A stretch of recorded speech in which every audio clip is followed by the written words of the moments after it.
Bien, vamos a iniciar la actividad académica de la tarde. Vamos a hablar sobre insuficiencia renal aguda. Ok, esta es la agenda que vamos a ver durante la presente exposición. Iniciemos.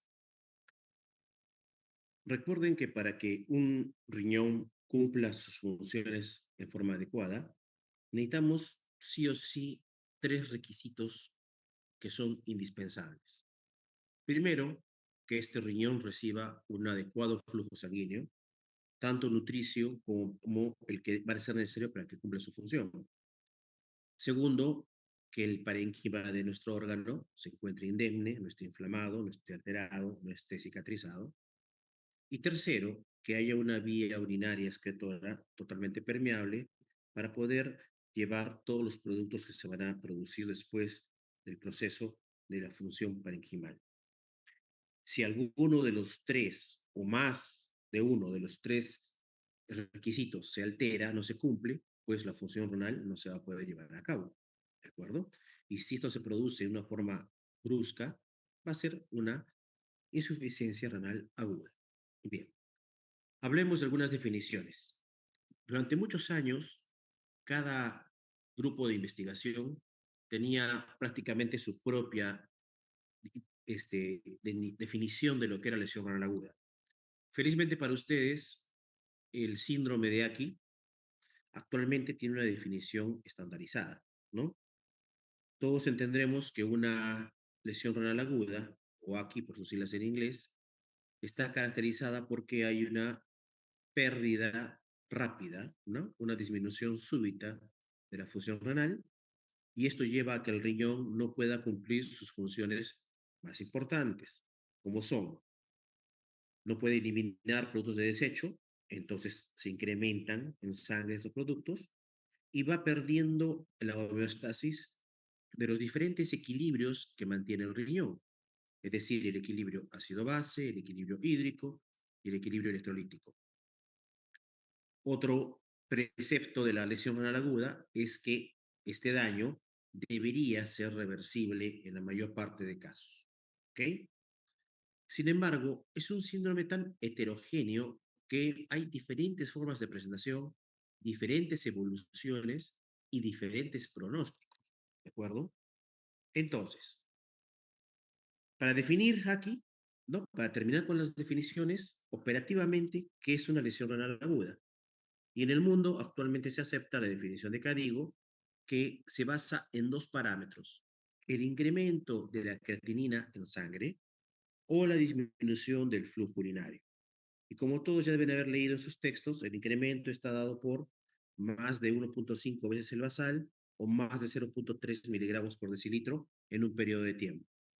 O disminución de la diuresis, menos de medio mililitro por kilogramo por hora en 6 horas. Bien, cualquier persona que cumple estos parámetros se le diagnostica lesión renal aguda. Tiene que cumplir cualquiera, suficiente que cumpla uno, para que ya sea catalogado como insuficiencia renal aguda. Bien, ahora, estos parámetros que usa la definición de Cadigo, que les repito, es la definición consensuada, es la que se habla en todo el mundo, a pesar de eso, no son parámetros perfectos, son parámetros con muchas deficiencias, pero es lo mejor que hay, por lo menos hasta el momento es lo mejor que hay. La creatinina, por ejemplo, es un parámetro que demora en traducir la lesión. Es un marcador no tardío, pero es un marcador lento, ¿de acuerdo? Si ustedes ven este gráfico, vean, después de que se produce el insulto renal, el daño renal, el riñón pierde su función bruscamente, ¿ya? Y disminuye la filtración glomerular. Sin embargo, si ustedes miden las creatininas séricas de esta persona, van a ver que al comienzo, a pesar que la filtración glomerular cayó, las creatininas siguen siendo normales, se mantiene en un rango normal y recién empiezan a elevarse la creatinina después de un periodo de tiempo relativamente largo, que en promedio es 24 horas. Es decir, que la creatinina que ustedes están leyendo en un paciente no está representando la creatinina del día de hoy. En realidad representa la creatinina del día de ayer. ¿Ok? Entonces, es un marcador que tarda un poco en mostrarse, en evidenciarse. Y el flujo urinario igual, ¿no? No todo paciente que tenga una lesión renal aguda va a hacer disminución del flujo urinario. Muchos pacientes, tal vez la mayoría, que hacen lesión renal aguda, no tienen alteración del flujo urinario. Entonces, tampoco es un marcador ideal. Bien, entonces, salvando estas dos deficiencias, lo ideal sería que por lo menos entre ellos correlacionen. Y tampoco es así. Hay personas que tienen alterado uno, alterado el otro. No siempre están alterados los dos parámetros a la vez. Entonces son poco sensibles, son no correlacionados. Lo ideal sería tener otro marcador para que me defina lesión renal aguda. Se han investigado muchos, ¿ya? Se han intentado de validar muchos. A la fecha hay pocos que han demostrado su utilidad y por eso es que hasta ahora tanto creatinina como flujo urinario no logran ser desplazados. Siguen siendo marcadores de lesión renal aguda. Porque los nuevos que han aparecido tampoco son 100% útiles, o sea, no aparecen en todos los tipos distintos de lesión renal aguda. Aparecen más en un tipo de lesión renal aguda que en otro. ¿De qué biomarcadores estoy hablándoles? Estoy hablando de biomarcadores como los que están ahí. El más común, el más antiguo, probablemente sea estatina C, que es un poquito mejor que la creatinina, tiene un poco mejores altitud. Sin embargo, su costo, que es bastante mayor, no ha logrado que sea una prueba universal, que haya logrado reemplazar a la creatinina. Los demás marcadores que ven ahí son más raros. De todos ellos, los que están en uso mundial, están aprobados para diagnóstico precoz de lesión renal aguda son la lipocaína asociada a gelatinasa de neutrófilos, o sea, el Enegal, y el producto, o sea, la multiplicación de los valores del inhibidor tisular de hematoproteasa 2, o sea, el TIM2, multiplicado por la proteína de un factor de crecimiento similar de insulina 7, el IFBB7. Entonces, estos dos se multiplican y dan un valor, y ese valor sirve para definir si es que hay o no hay una lesión renal aguda, mucho más precozmente que si usaran creatinina. Inclusive estos dos este, tienen un producto comercial, ¿no? Que son como como esas plaquitas que se usaba en la pandemia, donde se ponía una gota para ver si es que era COVID o no era COVID, es igual, es una plaquita en la cual se pone una gota de orina y nos va a dar el valor del producto de ambos biomarcadores. Vamos a poder saber con 97% de certeza si es que hay o no una lesión renal aguda antes de que empiece a variar la creatinina. Igual con el Negal, ¿no? Si sale positivo, por ejemplo, en pacientes con cirugía cardíaca se usa. Si sale positivo, nos dice que hay lesión renal aguda, aunque la creatinina, la urea y todo estén normales. Entonces son biomarcadores de diagnóstico más precoz. Todavía no de uso universal. En nuestro país, por ejemplo, no hay. Pero en otros lugares ya se está usando, están aprobados. La FDA tiene aprobados a los dos que les digo. ¿Ok? En Europa también se usa. Bien. Hablemos de qué tan grande es este problema de la lesión renal aguda. Qué tan importante es. Es difícil saberlo porque no todas las lesiones renales agudas son diagnosticadas. Más aún, hay una gran proporción que no son diagnosticadas y que son las más leves probablemente. Las estadísticas que tenemos más o menos confiables son de países desarrollados, donde más o menos la incidencia de lesión renal aguda es 200 casos por millón de habitantes, salvando algunos sesgos que puede haber por ahí, ¿no? En cambio, en países como el nuestro, en vía de desarrollo, realmente no se sabe exactamente cuánto es. Ahora, la lesión renal aguda se ve muy poquito en la comunidad, ¿no? En la gente del pueblo, en la gente que no llega al hospital. Solo el 1% más o menos tienen. Pero como esa población es mucho más grande, llegan a más o menos a constituir el 60% de todas las lesiones renales agudas. El paciente que vemos en el hospital, que son los pacientes que están mal, que vienen descompensados, con problemas infecciosos, cardiovasculares, todo, llegan a ser hasta más o menos el 30% de ellos llegan a tener alguna lesión renal aguda, ¿ok? Inclusive hasta 60% en cuidados críticos. Entonces, es una patología que se ve mucho más en pacientes que están hospitalizados, sobre todo en las unidades de cuidados intensivos. Y en el mapa global de lesión renal aguda, aproximadamente en Latinoamérica se estima que el 31% de los pacientes por 100.000 habitantes, o sea, perdón, de los pacientes hospitalizados, me estoy equivocando, la incidencia es hospitalaria. El 31% de pacientes hospitalizados cursan con algún grado de lesión renal aguda. Es muy difícil saber cuánto es la tasa de prevalencia en la población general. No hay esa estadística clara.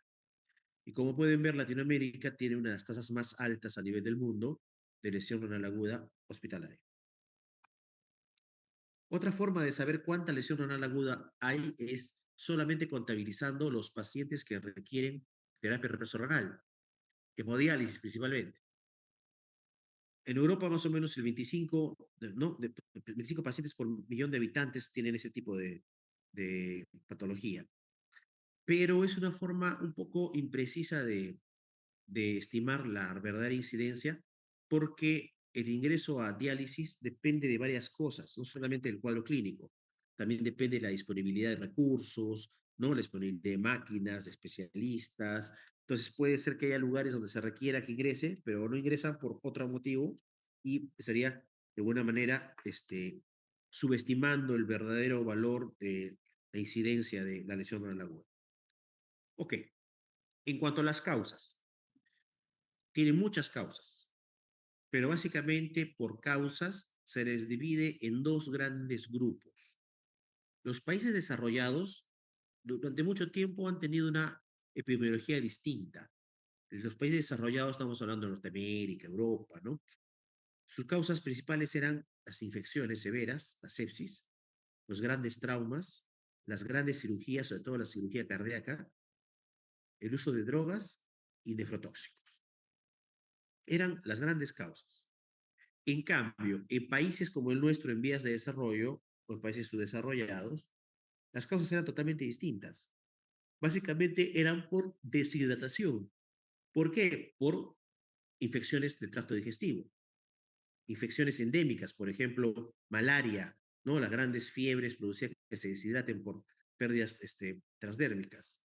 O, por ejemplo, por complicaciones del parto y del puerperio, ¿no? Por abortos provocados, por mordeduras o por picadura de animales venenosos, también por drogas y por el uso de medicina tradicional que resulta siendo nefrotóxica. ¿Ok? Sin embargo, con el tiempo, estos dos grupos distintos de teologías se han ido un poco cambiando en países como el nuestro. Nosotros que no somos totalmente subdesarrollados, pero que tampoco somos un país desarrollado, que estamos en medio, lo que le llaman un país en vías de desarrollo, ¿no? Tenemos una epidemiología mixta. Entonces, ustedes van a ver pacientes en el hospital, en unidades de cuidados intensivos, que se parecen a los países desarrollados. Son los diabéticos, hipertensos, cardiópatas, nefrópatas que ingresan por un infarto, por una sepsis, ¿ok? Una complicación postquirúrgica porque tuvieron que ir a una cirugía de recambio valvular, cosas así. Pero en la comunidad, ¿no? En la parte de nuestra sierra, nuestra selva, ¿ok? Van a encontrar pacientes de este tipo.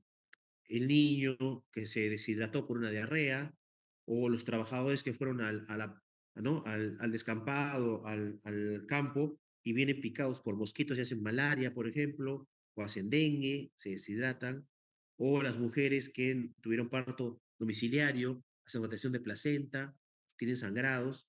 Entonces, en nuestro país tenemos una etiología mixta de la lesión renal aguda. Depende de dónde se encuentren. En general, entonces, en países desarrollados se supone que así son las lesiones renales agudas, ¿no?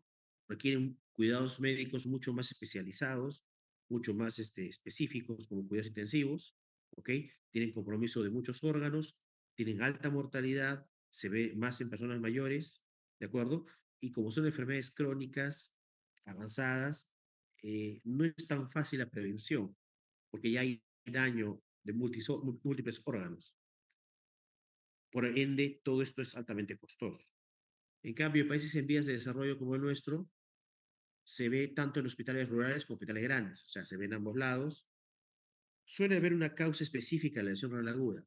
O sea, o le dio una infección, o tuvo intoxicación, o tuvo trauma, algo que causó la lesión renal aguda.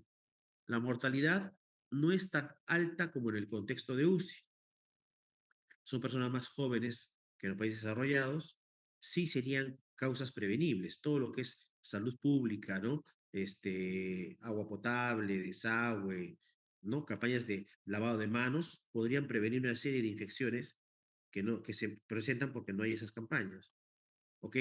Obviamente es más difícil registrar esta patología y en realidad el tratamiento sería más económico si se usara más la prevención que ya el tratamiento de la lesión renal aguda que se ha presentado. Y como les digo, en nuestro país es de ambas columnas, tenemos una mezcla de ambas cosas. Ok, no cualquier persona hace una lesión renal aguda de la nada. Para que los riñones caigan, tienen que ser severamente agredidos, tienen que tener una causa muy importante, muy potente, o tiene que ser un riñón que estaba ya predispuesto, ya estaba previamente debilitado. Entonces tenemos dos tipos de factores de riesgo. Factores de riesgo que son modificables y no modificables. Lo ideal es que sean modificables porque se supone que todavía podemos actuar allí y cambiar ese pronóstico. ¿Ya? ¿Cuáles son los no modificables? Que sea un anciano, por ejemplo, que sea un diabético, que ya tenga, por ejemplo, enfermedad cardiovascular, enfermedad pulmonar o que tenga una neoplasia. Los que ya tienen una enfermedad renal crónica de base y los hepatópatas suelen ser los grupos más asociados a enfermedad renal aguda. ¿Qué factores modificables tienen los pacientes con lesión renal aguda? Tenemos pacientes que son agudamente comprometidos y que pudo haberse evitado o se puede modificar. Por ejemplo, pacientes que hacen anemia, la anemia aguda, un sangrado, ¿no? ¿Ok?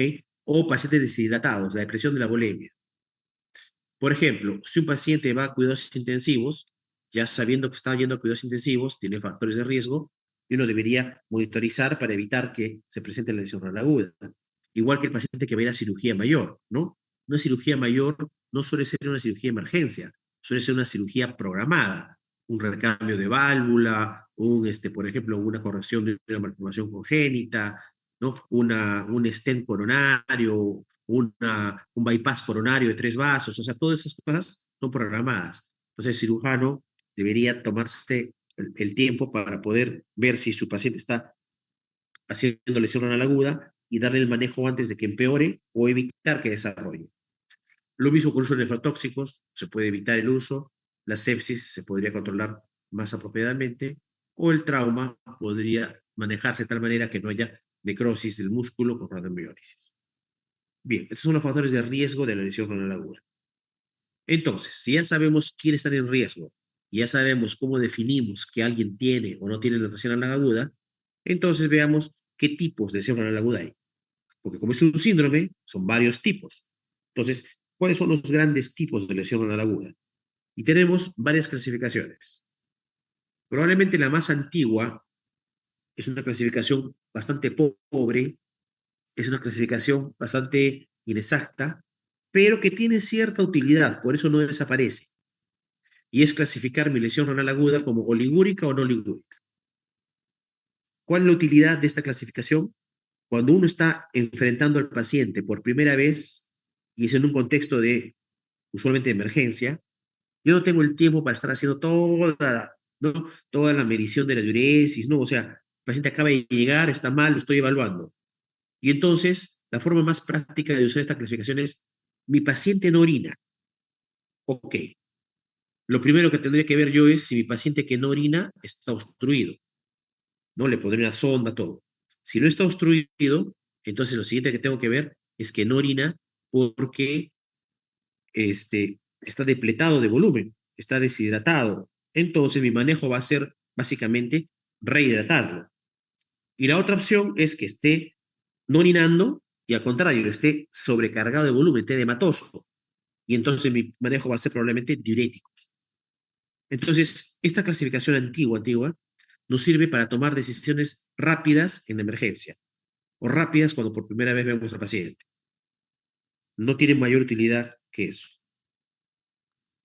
La otra clasificación es la clasificación clásica, que siempre nos han enseñado, ¿no? La lesión renal aguda tiene tres tipos: prerrenal o funcional, ahora se le está llamando hemodinámica; la otra que es la intrínseca parenquimal; y la última que es posrenal o obstructiva.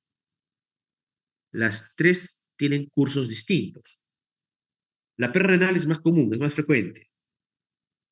La posrenal es más rara, es menos frecuente, pero de las tres, la que mejor pronóstico tiene sea probablemente la prerrenal. Si es corregida adecuadamente, como no ha habido daño renal, debería recuperarse íntegro.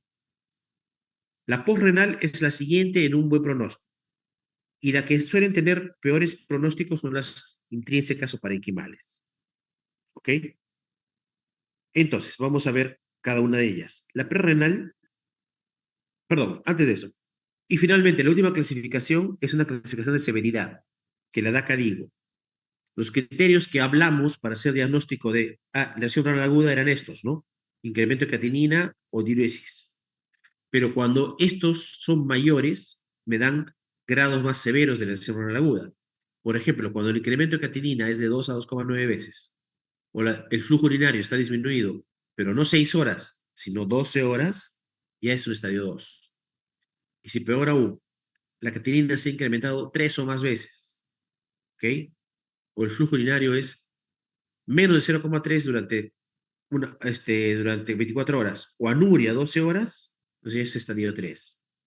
Lo que está demostrado actualmente es que a medida de que el estadio aumente, la mortalidad también aumenta, la necesidad de reemplazo renal aumenta. Es decir, los pacientes en estadio 3, clasificados como estadio 3, tienen un peor pronóstico. Bien, entonces, la lesión renal aguda puede tener evolución en el tiempo. Una prerrenal puede convertirse en renal, ¿ok? Y una renal podría complicarse con una obstructiva. Entonces, existe un modelo conceptual de que la lesión renal aguda puede moverse en diferentes etapas y ser mayor o menor dependiendo dónde esté, en qué etapa esté. Por ejemplo, veamos la prerrenal, ¿no? La prerrenal es la, se supone, de mejor pronóstico, la más frecuente, la que, si es rápidamente manejada, mi paciente sale bien, sale adelante. Luego vamos a ver la parenquimal y la posrenal. En la prerrenal, el flujo sanguíneo renal disminuye bruscamente por múltiples causas. Y cuando disminuye el flujo sanguíneo, hace que el riñón se inflame. Y entonces tiene que utilizar mecanismos de contrarregulación para evitar mayor daño. Entonces, lo que hace el riñón en la prerrenal es aumentar la resorción de sodio y de agua. Esto va a llevar a que la orina se vuelva cada vez más concentrada y que se elimine muy poco sodio en la orina. Si es que ustedes logran corregir la causa rápidamente, el riñón se recupera rápidamente. En 2 a 3 días está totalmente recuperado. ¿Ok? El problema es que no todas las causas de prerrenal son fáciles de corregir. Vamos a ver aquí. Acá tenemos los 4 grandes grupos de causas de prerrenal. En el primer grupo tenemos la disminución del volumen intravascular, es decir, hay depresión de volumen circulatorio. Esto se puede dar por verdadera depresión, es decir, pérdidas sanguíneas, una hemorragia, pérdidas líquidas por vía renal, por vía renal o por falta de ingesta de líquidos. Cuando hablamos de pérdidas renales, una de las causas más comunes es los diuréticos. Cuando hablamos de pérdidas extrarrenales, estamos hablando principalmente de las pérdidas por vía digestiva. ¿Ok? Bien, ya sea que tenemos pérdidas, ya sea que no recibimos una buena, un buen aporte hídrico o ha habido hemorragia, igual va a haber depresión de volumen. Hay otras pérdidas que configuran también una pérdida renal, pero donde no se ve una pérdida hacia el exterior, sino es como si fuese una pérdida interna. Entonces, ¿cuáles son esas? Cuando, por ejemplo, se forma un tercer espacio. En ese tercer espacio se secuestra volumen. una pancreatitis, en un hilo paralítico, por ejemplo, ¿no? En una obstrucción intestinal, ahí se pueden juntar varios litros de agua que salen de dónde, del cuerpo. Están ahí, en ese tubo que está formando el tercer espacio.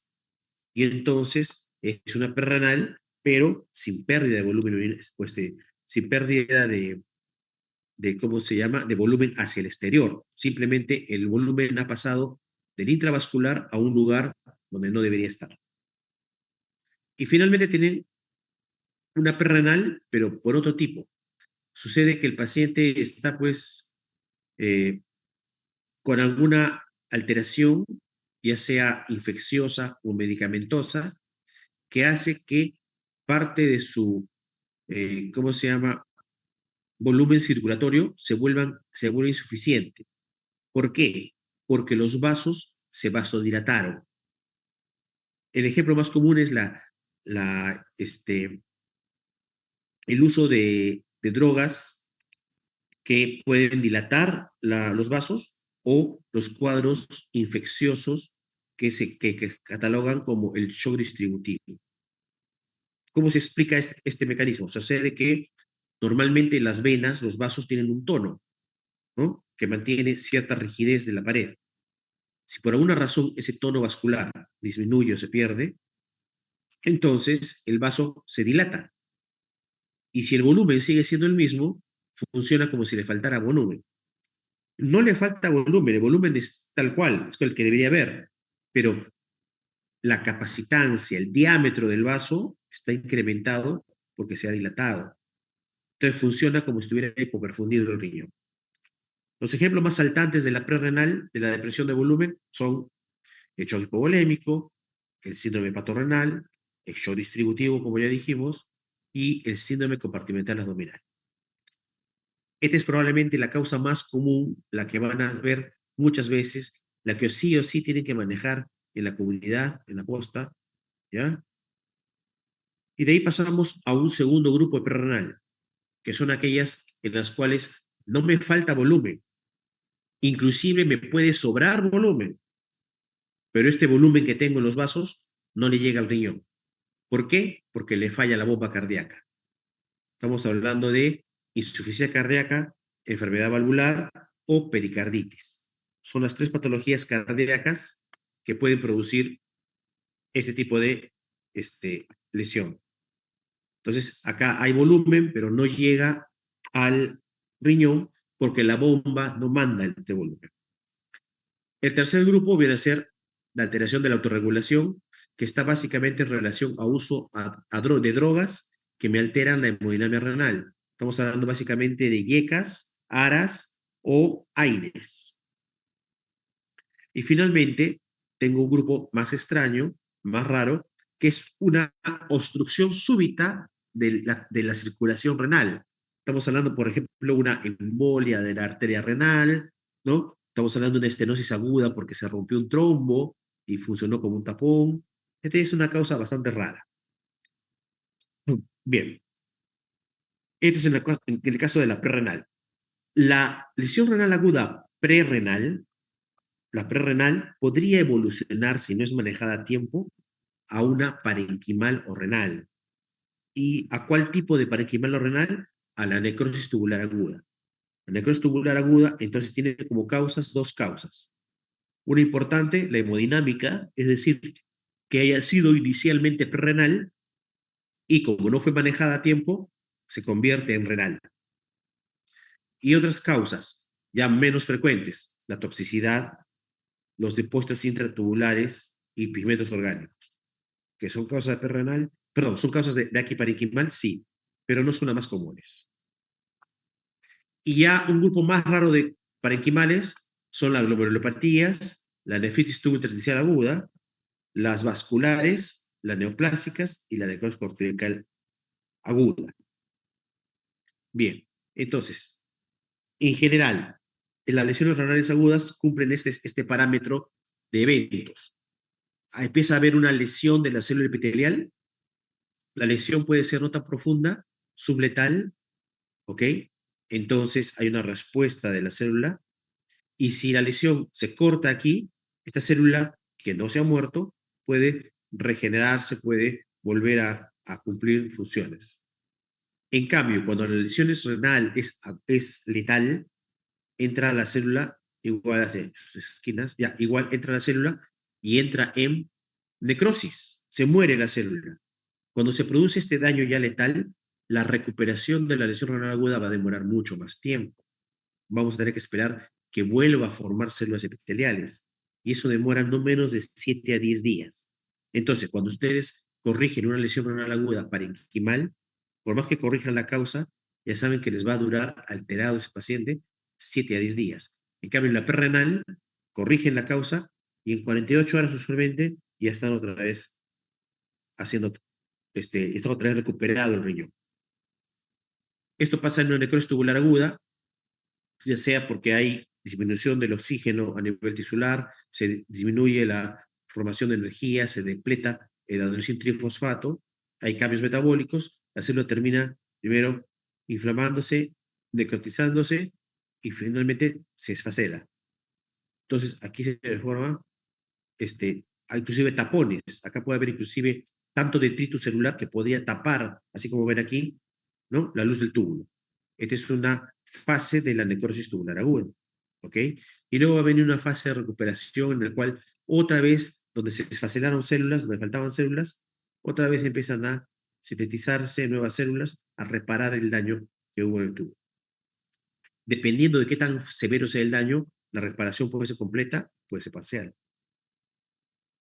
Bien, y entonces, este proceso de esfacelación, migración de nuevas células, formación de nuevas células, recuperación ¿no? del todo lo que es el microvello y volver a tener un tamaño normal, todo este proceso demora entre 7 días, en el mejor de los casos, hasta 21 días.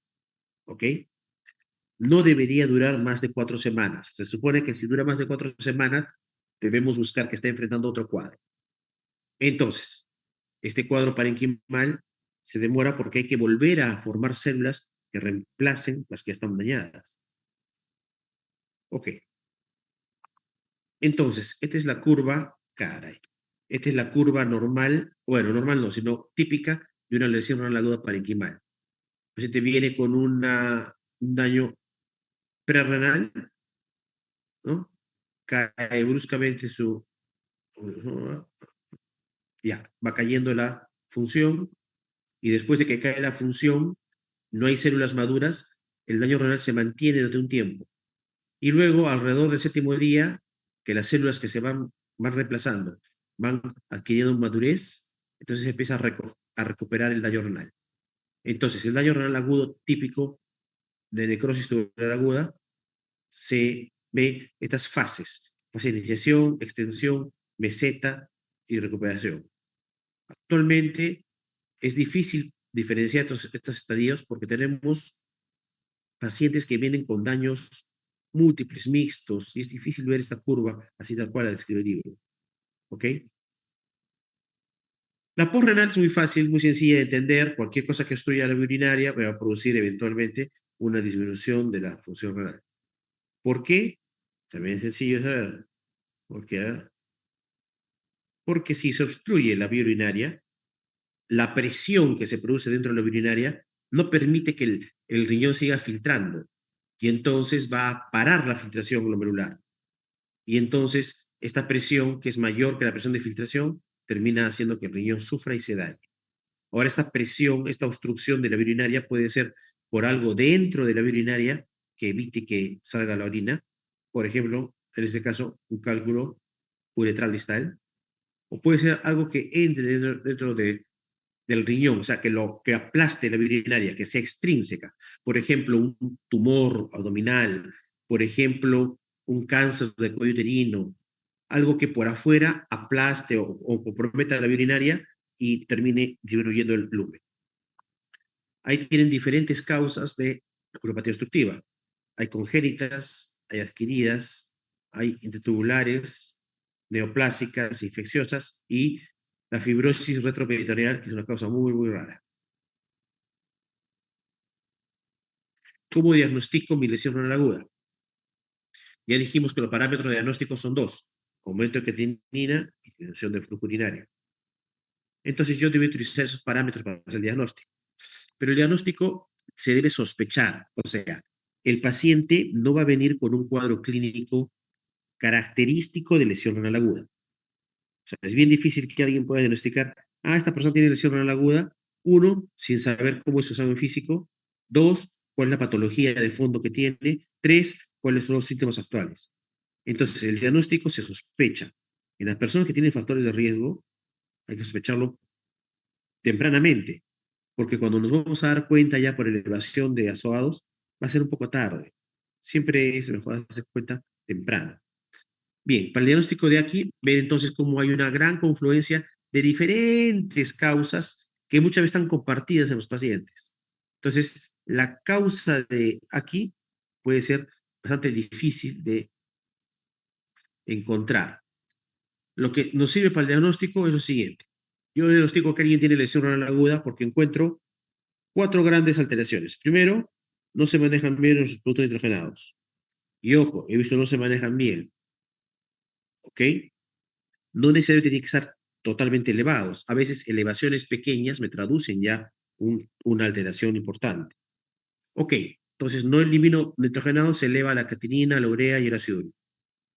Puedo no manejar bien el agua y entonces voy a ver la acumulación de líquido en mi cuerpo.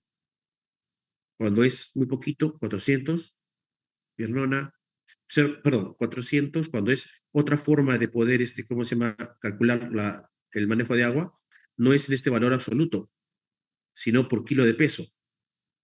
400 para diferentes tamaños puede ser medio arbitrario. Es más exacto calcularlo en Liguria con este valor, 0.25 litros por kilo por hora. Para abajo es oliguria. O si son niños pequeños que se usa superficie corporal, menos de 250 mililitros por metro cuadrado. Entonces, si yo tengo a alguien que empieza a tener un mal manejo de agua, o sea, tiene oliguria, está reteniendo líquido, o al revés, tiene poliuria, ¿qué es esto? También puede estar cursando con un grado de lesión renal aguda. ¿Qué otro disturbio? Los disturbios hidroelectrolíticos y ácido base. Con hidroelectrolíticos es un poco difícil hacer el diagnóstico. Probablemente el incremento de potasio sea una de las primeras cosas.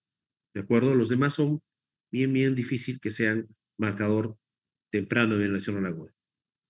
En cambio, la imposibilidad para eliminar ácidos fijos sí es una alteración bastante evidente a medida que yo tengo, sobre todo cuando tengo liguria, ¿no? Si tengo liguria, anuria, rápidamente se van a alterar mis ácidos fijos. Y entonces voy a hacer acidosis metabólica a NIOGAP elevado, ¿no? Ok, entonces, en una persona con factores de riesgo, en quienes le encuentro uno o más de estos disturbios, yo debería sospechar que hay lesión renal aguda. Ya sospechando, puedo ayudarme con laboratorio. Esto es el resumen de los índices urinarios, que principal sirven para diferenciar la prerrenal de la necrosis tubular aguda, porque recuerden que la prerrenal se puede convertir en esta, en necrosis tubular aguda. Entonces, a veces una persona viene y dice, sí, ha tenido diarrea, está deshidratada, no todo el cuadro, pero tú no sabes si todavía está en prerrenal o necrosis tubular aguda. Una forma de diferenciarlos es viendo algunos índices urinarios. El más importante, el más preciso, el FENA. Menos de 1% en NTA, más de 1% usualmente en la necrosis tubular aguda. Segundo marcador que suele ser bastante fácil de utilizar viene a ser la concentración de la orina.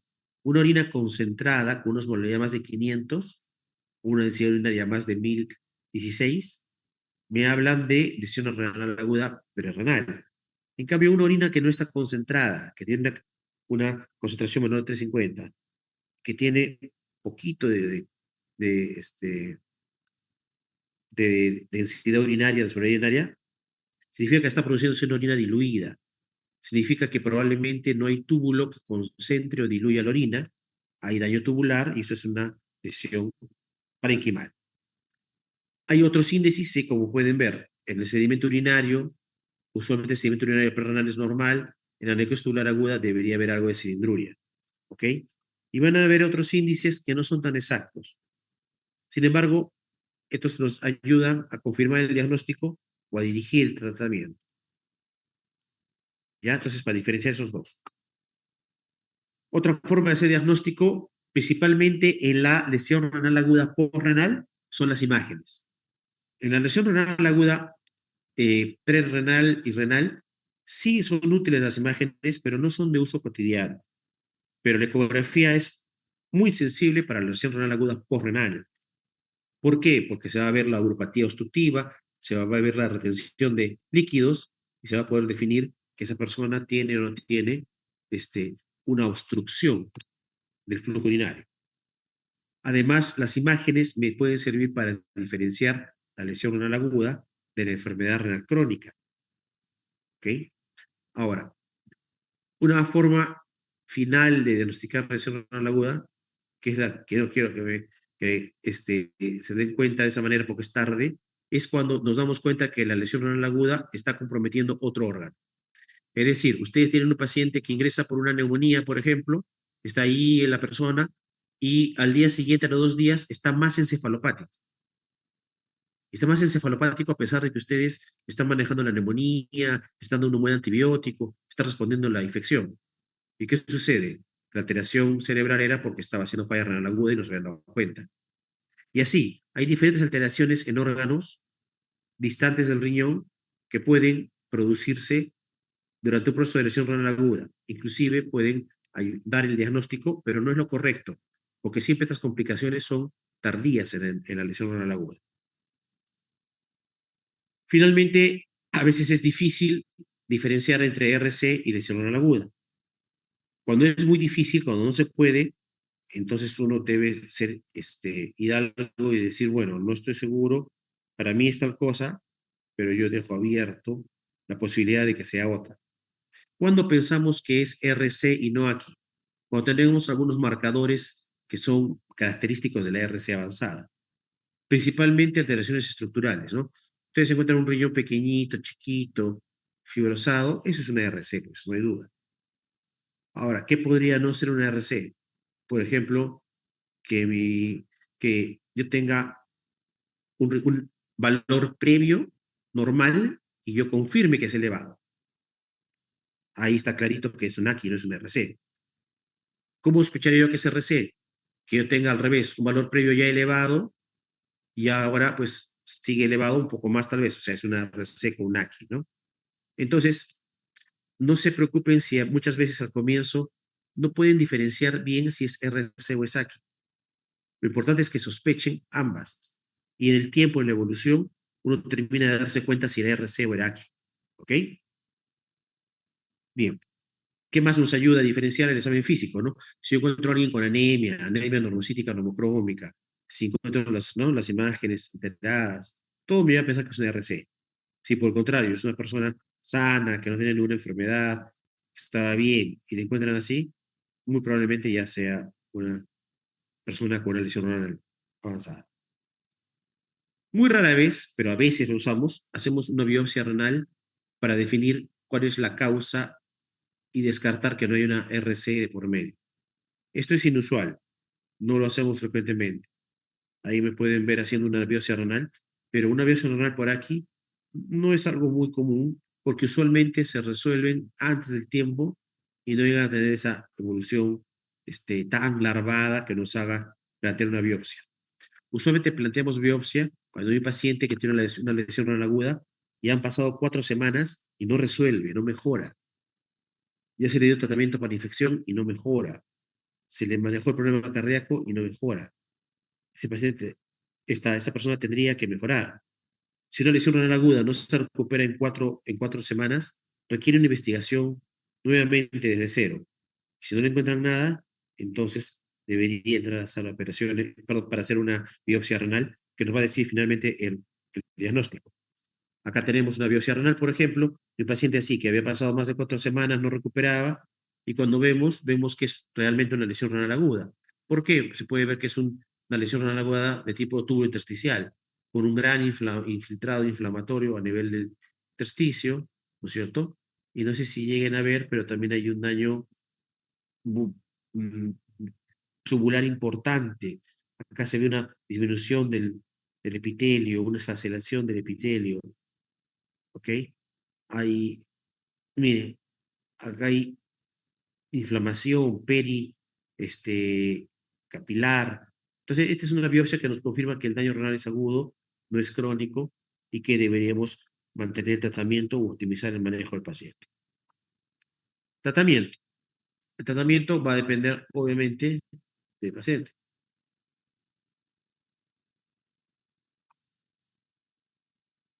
Si se da la lesión renal aguda, disminuyó la función renal, lo que yo tengo que ver básicamente son las causas y las complicaciones. Si es una prerrenal, la causa es depresión de volemia, yo tendré que hidratar al paciente, lograr estabilidad hemodinámica y corregir la causa de fondo.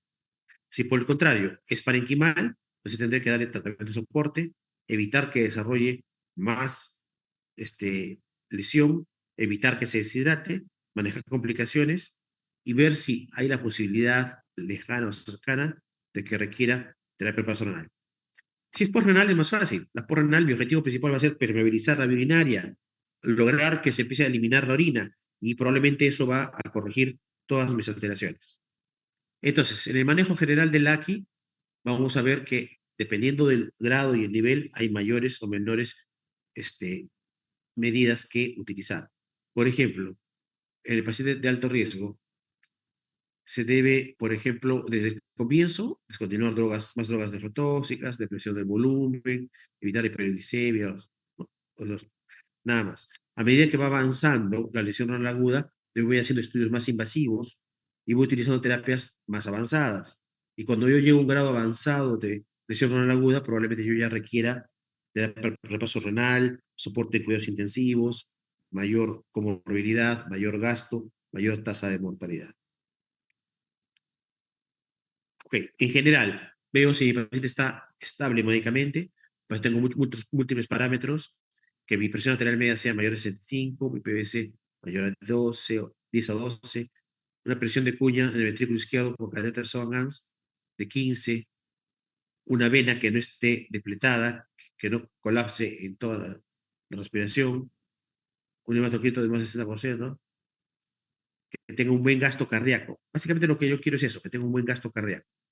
Si tiene un buen gasto cardíaco, menos posibilidad de que me haga fallar en la agua. Luego veo si tiene hiperpotasemia. Si es severa, entonces tengo que manejarla. Si, es, si no hay hiperpotasemia, lo siguiente que veo es qué tal está la hidratación. Si está depletado, tengo que rehidratarlo. Y si está sobrecargado, tendré que darle una carga de diuréticos. El paciente renal responde mejor al diurético endovenoso que al diurético por vía oral. Finalmente, yo tengo que mantener un equilibrio. Esta es una curva bien interesante, donde ustedes ven que la mortalidad, ¿ok? Y el daño de otros órganos se ve aumentado en la curva de euvolemia. Es decir, los pacientes, las personas que se les hidrata poco, ¿ok? Que quedan con hipovolemia, no recuperan bien su daño renal. Al revés, las personas que se les sobrehidrata demasiado, también hacen daño renal agudo. Hacen, no daño renal, hacen sufrimiento renal. Y les voy a decir que no hay parámetros establecidos en todas las guías de manejo sobre cuánto hay que dar de volumen. Hay controversia. Pero lo que sí está claro es que uno debe monitorizar a su paciente para que no caiga ni en signos de deshidratación ni en signos de sobrecarga hídrica, porque ambos son deleterios y ambos asocian a mortalidad. Entonces, yo manejo la bulimia dependiendo cómo esté cada paciente. Y luego me pregunto si habrá hiponatremia, que no es muy común en la falla renal, si habrá hiperpotasemia, que es más rara, y si habrá la necesidad de iniciar terapia reemplazo renal. El paciente con lesión renal aguda, cuando requiere reemplazo renal, hay que iniciarlo pronto porque es un daño brusco, no está adaptado a la lesión renal.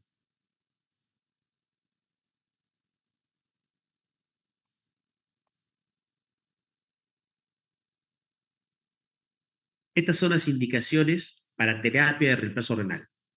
Tenemos indicaciones absolutas e indicaciones relativas. Aplica más o menos bien tanto para el paciente agudo como para el paciente crónico. ¿Qué indicaciones son absolutas de que mi paciente tiene que entrar al reemplazo renal? Que yo tengo una sobrecarga hídrica severa que ya no me responda al uso de diuréticos. ¿Ok? Que esté severamente sobrehidratado sin respuesta a diuréticos. Que tenga una hiperpotasemia severa y que tampoco haya respuesta a medidas terapéuticas. Que tenga una anemia metabólica severa, que tampoco mejore, que tenga hepatía urémica, pericarditis urémica y diabetes hemorrágica urémica. Estas tres en algunos libros las engloban en manifestaciones urémicas. O sea, los pacientes urémicos todos pueden presentar cualquiera de las tres, ¿no? O las tres. Se ponen encefalopáticos, tienen prurito, tienen diabetes hemorrágica. Y finalmente, una indicación absoluta, pero atípica, es la intoxicación por una sustancia que sea dializable. De vez en cuando llegan personas acá al hospital, los borrachos, que vienen por intoxicación por metanol, entonces se intoxica, pero como no todas las drogas son dializables, hay que saber qué medicamento, qué droga es tributario de diálisis, ¿ok? Sobre todo los que no se unen a proteínas plasmáticas son mejor dializables y son mejor tratados con este tipo de terapias. Indicaciones relativas son las que se ve, por ejemplo, en algún contexto de algunos pacientes, y acá va a depender a criterio del nefrólogo iniciar o no diálisis. La oligoanuria, la anuria, no es una indicación estricta de diálisis. Lo que es la indicación de diálisis vendría a ser la sobrecarga de volumen. Pero igual, otros trastornos electrolíticos también podrían llevarnos a diálisis, no solamente el potasio. Problemas de calcio y de fósforo también requieren diálisis. ¿Cuál es el pronóstico? Antes pensábamos que si el paciente se recuperaba, todo bien, estábamos felices. Si bien es cierto, esta curva que ven en color verde es lo ideal, no siempre ocurre y no siempre queda el paciente acá libre de secuelas. Una curva menos, ¿cómo se llama? Satisfactoria es la amarilla, donde hay una mejoría inicial, luego empeora nuevamente y luego mejora nuevamente. ¿Cuál es lo malo de esta curva? Que si ven, mejora nuevamente y no mejora hasta aquí. Mejora hasta aquí, ¿verdad? Tercer fenotipo, esta es la curva celeste que ven aquí. Paciente que va mejorando también, pero tiene una mejoría mucho más lenta, una caída más tardía. Igual va a mejorar, pero no mejora tampoco al 100% de lo que mejoró la curva 1, la curva verde. Y tenemos una curva 4 que es una de las peores, ¿no? El paciente cuando tú le das el manejo y en lugar de mejorar y mejorar, luego empieza a empeorar y luego ya no mejora la función renal y se queda con función renal alterada. O sea, ya no revierte, no sale nunca del AQI. Y la curva 5, que es la peor de todas, que es la que se ve en la rápidamente progresiva. Cae la función renal y nunca jamás se va a recuperar. ¿Ok? Nadie le gustaría verla así. Bien, dígame de la 1 a la 4, ¿cuál es la de la 1 a la 4, ¿cuál creen que es más frecuente? Pues sí, nosotros creíamos que la más frecuente era la 1. Ahora sabemos que depende de dónde estemos viendo al paciente. La 1 probablemente va a ser más frecuente en la comunidad, en pacientes que están en vía periférica, que tienen una diarrea, que tienen una deshidratación. Pero en el hospital vemos mucho más de la 4, la 3, que son las menos adecuadas, menos placenteras. La 2 se puede ver en varios ámbitos. Ok, y esto se basa en que el riñón tiene desenlaces variables, múltiples. Ustedes tienen un riñón que una vez que se produce el daño y se da la lesión renal aguda, puede ir hacia la recuperación parcial o casi completa, y puede ir hacia la recuperación no completa con fibrosis y eventualmente llegar a falla renal. Y hay pacientes que hacen su episodio de lesión renal aguda y de frente fallecen y no se recupera nunca jamás el riñón. Entonces, nuestro diagnóstico está aquí. Debería estar acá, debería ser más precoz. No tenemos todavía los medios necesarios. Bien, finalmente, el paciente que se recupera de una lesión renal aguda ya salió su lesión renal aguda, todo está bien, ya no hay problema. Ya está libre de todo daño y ya no le va a pasar nada. Eso creíamos antes, hasta que salieron los estudios de seguimiento de los pacientes. En este estudio, por ejemplo, se ve el riesgo de mortalidad a un año de cada cohorte de pacientes que fueron dados de alta de lesión renal aguda y al año se vio qué les había pasado. Y se ve que tienen un riesgo de mortalidad en general de casi un 30%. Y estos pacientes se mueren principalmente de eventos cardiovasculares o de cáncer. Tienen una posibilidad no despreciable, casi un 15%, de hacer recaídas.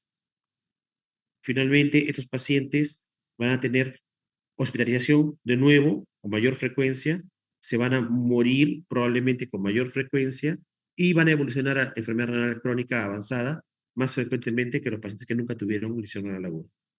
Entonces, la lesión renal aguda, aunque se recupere en números, en la epidemiología, tiene mayor riesgo de mortalidad y complicaciones a largo plazo, así se hayan recuperado bien de una lesión renal aguda. Bien, la tasa de mortalidad es bien variable dependiendo de dónde la estudie. En UCI es la más alta. En UCI se mueren más o menos la mitad de los pacientes que hacen una lesión renal aguda.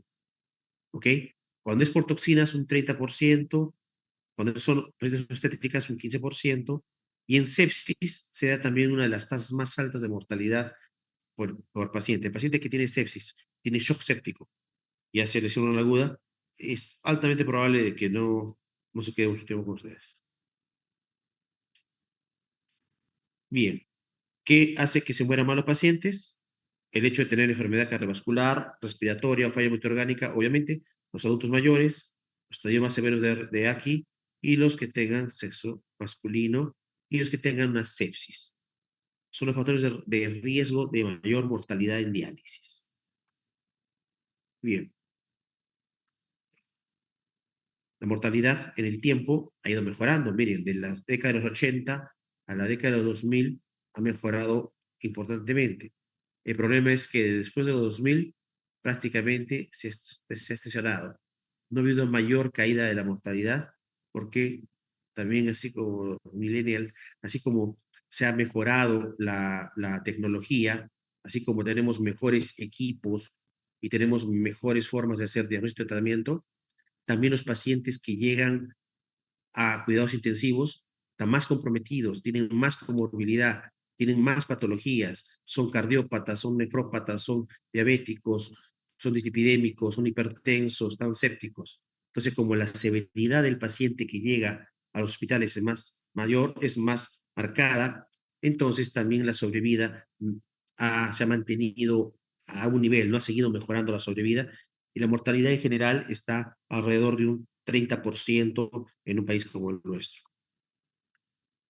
¿Qué se asocia a mayor mortalidad? Como pueden ver, se asocia a mayor mortalidad el hecho de tener una lesión renal aguda más severa. Los AQI 3 tienen mayor mortalidad que los AQI 1, AQI 2. Se relaciona a mortalidad el hecho de que la persona que sufra la lesión renal aguda sea más anciano, más adulto. Bien.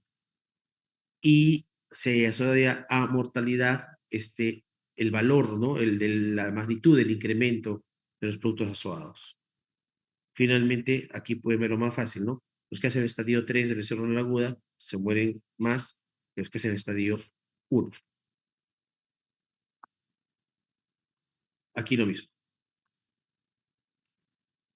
El pronóstico de la AQI, ustedes ya saben que tienen que buscarla activamente, sobre todo en aquellos pacientes que tengan enfermedades críticas, que estén para cuidados intensivos.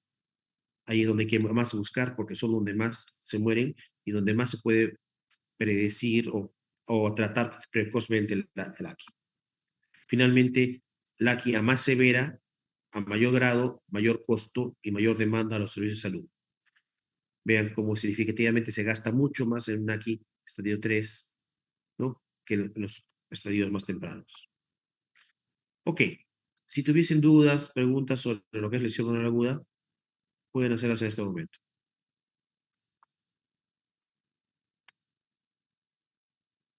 Disculpe, doctor, ¿podría repetir ¿Cuáles eran las indicaciones para la terapia sustitutiva? Ya, a ver, vamos a ver.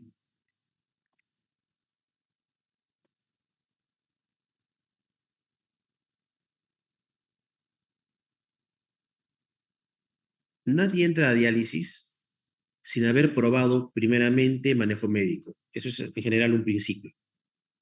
Entonces, tú cuando ingresas a diálisis a un paciente, si tiene una gran sobrecarga de volumen, estamos hablando de una gran sobrecarga de volumen, o sea, no estamos hablando que tiene edema en las piernas, dos cruces, no, eso no es una diálisis. Tiene que ser o edema pulmonar o anasarca, al cual ya le han dado diuréticos en dosis adecuada, un tiempo prudente y no responde, o sea, orina muy poquito o nada y sigue sobrecargado. Inclusive en cuidados intensivos, tal vez les enseñen, hay un test que se llama el test del reto de furosemida. Se le da al paciente una dosis de furosemida por kilo por peso y si no orina cierta cantidad en 2 horas, pues entonces es un test que es negativo y no, se considera que no hay respuesta de diuréticos.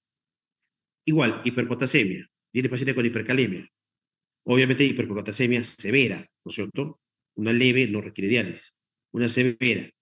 Y entonces le han dado su gluconato de calcio, le han dado su, ¿cómo se llama? Solución polarizante, diuréticos, todo, y el potasio no baja, sigue siendo severo, entonces es indicación de diálisis. Acción metabólica severa igual, tipo con acción metabólica, entonces empiezan a darle bicarbonato, le dan su bicarbonato todo, y la acidosis sigue siendo severa. Entonces ahí habría que iniciar diálisis. Las complicaciones urémicas, como ya dijimos, y solamente en casos agudos, no, en la crónica no aplica esto, paciente que venga, por ejemplo, con una droga que sea dializada. El caso más común en nuestro medio es la intoxicación por metanol. El paciente viene, ¿no? Alcoholizado con una intoxicación por metanol y entonces la diálisis rápidamente remueve las toxinas que son dializables. Por ejemplo, si viene por una intoxicación con benzodiazepinas, probablemente ese no vaya a diálisis, porque no se van a remover mucho, están unidas a albúmina. Pero el metanol no, el metanol está libre, es fácilmente removido y la diálisis limpia el cuerpo rápidamente del metanol. Entonces, intoxicaciones que sean por drogas dializables también son indicación. Son las indicaciones absolutas, las demás son relativas. Depende del cuadro clínico, el contexto, la disponibilidad de recursos para decidir sí o no ingresar a diálisis a una persona. No sé si con eso, Carlos, tu pregunta está aclarada. Doctor, muchas gracias. ¿Alguna otra pregunta?